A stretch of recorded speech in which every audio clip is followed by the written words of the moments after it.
Diriwayatkan oleh Imam Ahmad bin Hanbal dalam musnadnya bahwa ada seorang laki-laki yang bernama Nuaiman.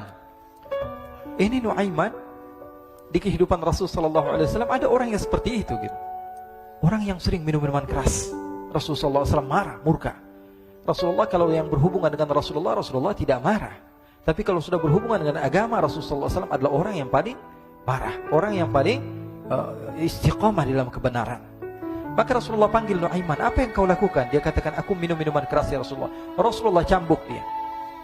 Kemudian dia bertobat kepada Allah. Kemudian ketahuan lagi minum. Kemudian dicambuk lagi oleh Rasulullah SAW. Sehingga sebagian sahabat memukul dia dengan pukulan yang banyak. Sehingga apa yang berlaku? Sebagian sahabat mengatakan, la'natullahi ala Nuaiman. Semoga Allah melaknat Nuaiman. Dia mempermainkan Rasulullah. Dia bilang sudah mau taubat tapi minum lagi. Dia bilang sudah mau taubat tapi minum lagi. Maka Rasulullah SAW mengatakan, la tal'anuh fa innahu yuhibbullah wa rasulah. Kata Rasulullah, jangan kamu laknat Nuaiman, karena dia itu cinta sama Allah, cinta sama Rasulnya. Dalam riwayat dia dicintai Allah dan dicintai oleh Rasulnya Muhammad sallallahu alaihi wasallam. Ibn Majah menceritakan bahwa Nuaiman ini pernah suatu waktu diajak oleh Sayyidina Abu Bakar pergi ke negeri Syam. Negeri Syam itu di mana? Seperti yang diceritakan tadi, antara daerah Suriah, Lebanon, Yordania, kemudian Palestina. Daerah seperti itu. Umumnya orang Quraisy pada masa itu mereka memiliki rihlah berdagang, membeli dagangan ke Syam, kemudian dijual lagi di kota Makkah. Ketika itu Rasulullah SAW didatangi Abu Bakar. Sayyidina Abu Bakar mengatakan kepada Rasulullah, ya Rasulullah, saya mau izin ya Rasulullah. Mau apa? Saya mau ajak dua sahabat kamu ini ikut berdagang ya Rasulullah. Siapa kata Rasul? Nuaiman. Kata Rasulullah, Nuaiman kamu mau ajak? Mau ngapain? Biar seru-seruan aja ya Rasulullah. Kata Rasulullah, ya sudah, saya izinkan kamu bawa Nuaiman. Ketika itu Sayyidina Abu Bakar membawa Nuaiman sama satu sahabat namanya Suwaibid ibn Harmalah. Siapa namanya? Suwaibid ibn Harmalah. Ini sahabat Rasulullah SAW yang memiliki sifat yang berbeda-beda. Kalau Nuaiman ini aneh. Pernah Rasulullah SAW dibawain makanan banyak, dikasih Rasulullah, dikasih sahabat semua. Semuanya sudah makan, tiba-tiba si Nuaiman ini, sahabat Nabi Nuaiman mengatakan kepada Rasulullah, ya Rasulullah, ini yang penjualnya, tolong kau yang bayar ya Rasulullah. Makanan udah habis. Makanan udah habis. Rasulullah SAW bingung, saya yang bayar. Akhirnya Rasulullah katakan kepada sahabat, ayo keluarkan uang, kita patungan, kita bayar. Rasulullah aja dimainin, apalagi kita orang. Sallu ala Nabi Muhammad. Nuaiman diajak Sayyidina Abu Bakar. Kata Rasulullah SAW, benar kamu mau ajak Nuaiman? Iya ya Rasulullah. Diajaklah akhirnya.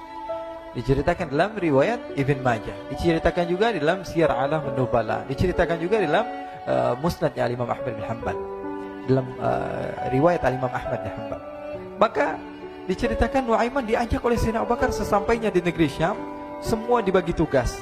Fulan bin Fulan kerjaannya ini, Fulan bin Fulan kerjaannya ini. Semua memiliki kerjaan. Nuaiman tanya, wahai Abu Bakar, kerjaannya saya apa wahai Abu Bakar? Kata Sayyidina Abu Bakar, kamu mau ngapain terserah kamu wahai Nuaiman. Yang penting kamu ikut saya kan. Kemudian satu di antara mereka namanya Suwaibid ibn Harmalah. Ditanya oleh Sayyidina Abu Bakar, wahai Suwaibid, kamu mau kerjaan apa? Kata Suwaibid, terserah kamu wahai Abu Bakar. Kata Sayyidina Abu Bakar, kamu menjaga makanan, karena saya tahu kamu ini adalah orang yang senantiasa menjaga amanah. Suwaibid ini kalau disuruh maju dia maju, disuruh mundur dia mundur, disuruh ke kanan dia ke kanan, disuruh ke kiri dia ke kiri. Orang yang ikut aja. Kalau Nuaiman beda, disuruh maju dia ke belakang, kasih sen kanan ke kiri belok. Nuaiman itu orang yang berbeda. Maka Suwaibid mendapatkan tugas, semua mendapatkan tugas kecuali Nuaiman. Sehingga ikhwani, apa yang berlaku, apa yang terjadi? Sayyidina Abu Bakar pergi sibuk dengan kesibukannya, sehingga datanglah waktu siang. Nuaiman sudah lapar. Nuaiman cari makanan. Dia nggak punya uang, diajak Sayyidina Abu Bakar tapi tidak diberikan uang. Sehingga dia cari-cari makanan. Dia tahu Suwaibid yang jaga makanan. Dikatakan, wahai Suwaibid, saya mau makan, berikan kepada saya satu roti saja. Yang terpenting apa? Saya makan sekarang, saya sudah lapar. Kata Suwaibid, ya Allah Nuaiman, kita tunggu Abu Bakar saja sehingga dia datang, karena ini amanat. Amanat dari Abu Bakar, saya tidak boleh berikan kepada siapapun kecuali atas izin Abu Bakar. Kata Nuaiman, kasih saya makanan, kalau tidak saya bikin masalah sama kamu. Merah wajahnya Suwaibid, karena dia tahu, jangankan saya, Rasulullah aja dimainin. Bingung, apa yang harus saya lakukan? Akhirnya Nuaiman bilang, gampangannya aja, kata Nuaiman, kamu kasih saya makanan, atau kalau tidak saya bikin masalah sama kamu. Bingung Suhaib pikir panjang. Setelah itu dia katakan, ya sudah Nuaiman, saya tetap mau jaga amanah Abu Bakar, karena saya takut ini adalah perintahnya Allah, perintahnya Rasulullah SAW, dan perintah daripada Abu Bakar sahabatnya Nabi. Kata Nuaiman, kalau memang begitu kamu maunya, ya sudah, berarti kamu ngajakin berantem sama saya. Nuaiman pergi ke pasar. Dia cari-cari tempat penjualan hamba sahaya. Dia lihat-lihat beberapa hamba sahaya. Ini berapa harganya? Ini katanya 10 qalanis. Ini berapa? Ini harganya, hitungan orang zaman dahulu. Kita sih hitung seperti dirham, berapa ratus dirham gitu. 200 dirham. Yang ini berapa? 300 dirham. Yang ini berapa harga hamba sahaya? 300 dirham. Harganya antara 300, 200 sampai 100. Kemudian Nuaiman mengatakan kepada penjual hamba sahaya tersebut, saya punya juga hamba sahaya, tapi saya jual cuma 20 dirham saja, murah. Apa benar ada hamba saya harganya segitu? Iya, karena dia punya aib, ada kekurangan. Apa? Nanti kalau kalian tangkap, dia bakalan teriak, saya ini bukan hamba sahaya, tapi orang merdeka. Akhirnya semua orang berkumpul mau beli. Ini Nuaiman sama Nuaiman diajak ke Suhaib bin Harmalah tadi. Kata Nuaiman, itu ada orang yang berdiri sedang menjaga makanan, itu hamba sahaya saya, tangkap saja. Oh, baik. Diberikan uang 20 dirham, dimasukkan oleh Nuaiman ke kantongnya, kemudian Suhaib ditangkap. Ketika ditangkap, Suhaib teriak, saya bukan hamba saya orang merdeka. Maka orang-orang tersebut mengatakan, saya sudah tahu kekurangan kamu. Ini memang kekurangan kamu, memang kamu, tapi saya tidak perlu dengan bacot kamu, yang penting kerjanya kamu gitu. Ya kan hamba saya untuk apa? Untuk kerja. Mau dia ngomong apa, mau ngomel, terserah, yang penting dia mau kerja. Akhirnya ditangkaplah Suhaib dan dijual di pasar. Nuaiman punya uang banyak ini. Dia beli makanan, dia beli minuman, dia beli hadiah buat Rasulullah. Dia beli macam-macam di negeri Syam ini. Waktu itu adalah superpower, adidaya Romawi. Pada masa itu semua barang mahal, tapi Nuaiman banyak uangnya. Dia belanja ini, belanja itu, sehingga Sayyidina Abu Bakar pun pulang. Ketika Sayyidina Abu Bakar pulang, Sayyidina Abu Bakar cari, mana ini Suhaib? Kita semua sudah lapar. Kata Nuaiman dengan mudahnya dia mengatakan, sudah saya jual wahai Abu Bakar. Maka Sayyidina Abu Bakar bertanya, apa yang kau lakukan wahai Nuaiman? Diceritakan oleh Nuaiman dengan jujur. Nuaiman ini orangnya apa adanya, tapi nyusahin. Saya jual. Akhirnya dibawa oleh Nuaiman, Sayyidina Abu Bakar pergi ke mana? Ke pasar. Lalu dibeli lagi oleh Sayyidina Abu Bakar As-Siddiq, Suhaib yang tadinya orang merdeka menjadi hamba sahaya sebentar, kemudian dibeli lagi oleh Sayyidina Abu Bakar. Pulang ke Madinah, kisah ini diceritakan di hadapan Rasulullah SAW. Maka perawi mengatakan, fadhahikan nabiyyu hatta badat nawajiduhu. Ketika diceritakan kisah Nuaiman tersebut dengan Suhaib, Rasulullah tertawa sejadi-jadinya, sehingga gigi geraham Rasulullah SAW nampak di wajah mata para sahabat. Sehingga perawi lain mengatakan, 1 tahun berlalu Rasulullah, setiap ada tamu yang datang pada Rasulullah akan ceritakan kisah Nuaiman menjual Suhaib tersebut. Jadi ada ikhwani, jangan kalian kira Rasulullah SAW itu hidup di satu masa sahabat-sahabatnya itu seperti ustadz-ustadz yang khusyuk, yang kayak Habib bin Anis ini banyak. Bahkan ikhwani, mungkin di akhir karena masanya sudah habis, pernah suatu waktu Rasulullah SAW didatangi asyraf, delegasi dari beberapa negara yang ingin mengenal apa itu agama Islam.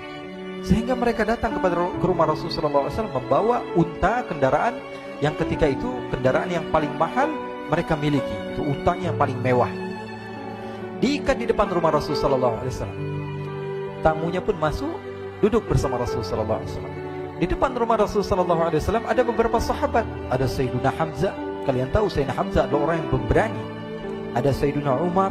Kalian tahu Sayyidina Umar adalah orang yang pemberani. Ada Sayyiduna Ali bin Abi Thalib.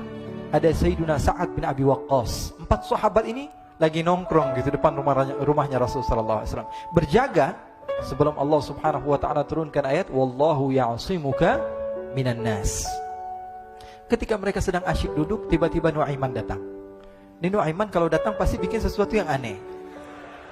Bahkan dikatakan tidaklah Rasulullah SAW dalam keadaan bersedih, kecuali Nuaiman datang Rasulullah akan tersenyum. Jadi sebagian sahabat itu senang kalau sudah Nuaiman datang, pasti Rasulullah bahagia.